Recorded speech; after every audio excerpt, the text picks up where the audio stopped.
প্ৰখন হৈছে এটা নিউজত যে এজন আমাৰ ট্ৰেফিকৰ কনষ্টেবলে গণেশগুৰি ফ্লাইঅভাৰ ব্ৰিজৰ তলত কিবা এটা পইচা এটা লৈ পেলাই অলপ খেলি মেলি হৈছে আৰু তাত অলপ মানুহৰ সমাগম হৈছে।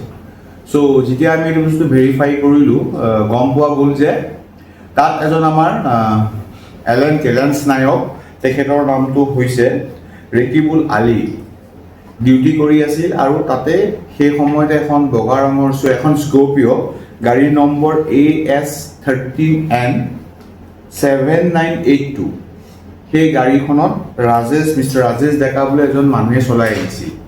চ' তেওঁৰ লগত এটা কিবা খেলি মেলি হ'ল।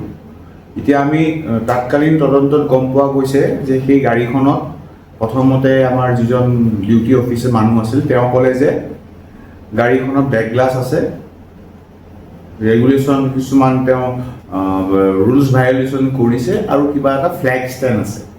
সেইটোৰ ওপৰত তেওঁ মানুহজনক ভাৰ্বেলি ক'লে যে 7,000 নে 7,500 টকা হ'ব আৰু তাৰপিছতে তেওঁ 2,500 টকা দিলে।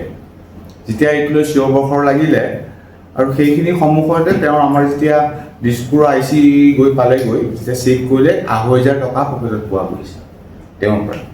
এতিয়া এই লগালগ এইটো যিহেতু এটা গুৰুত্বপূৰ্ণ কথা, যিটোৱে আমাৰ অসম পুলিচৰ হওক, গুৱাহাটী ট্ৰেফিক পুলিচৰ বা পুলিচ কমিশ্যনাৰ সকলোকে আমি লজ্জিত কৰিছে। সেই তাৎক্ষণিকভাৱে তেওঁক আমি ছাছপেণ্ড কৰিছোঁ আৰু যিটো আমাৰ ডিপাৰ্টমেণ্টেল প্ৰচিডিং সেইটো ষ্টাৰ্ট কৰা হ'ব। সেইটো কাৰণে আপোনালোকক আজি এই মিটিংখনতে প্ৰেছখনতে আমাক সম্বোধন কৰা হ'ল। ধন্যবাদ। যিহেতু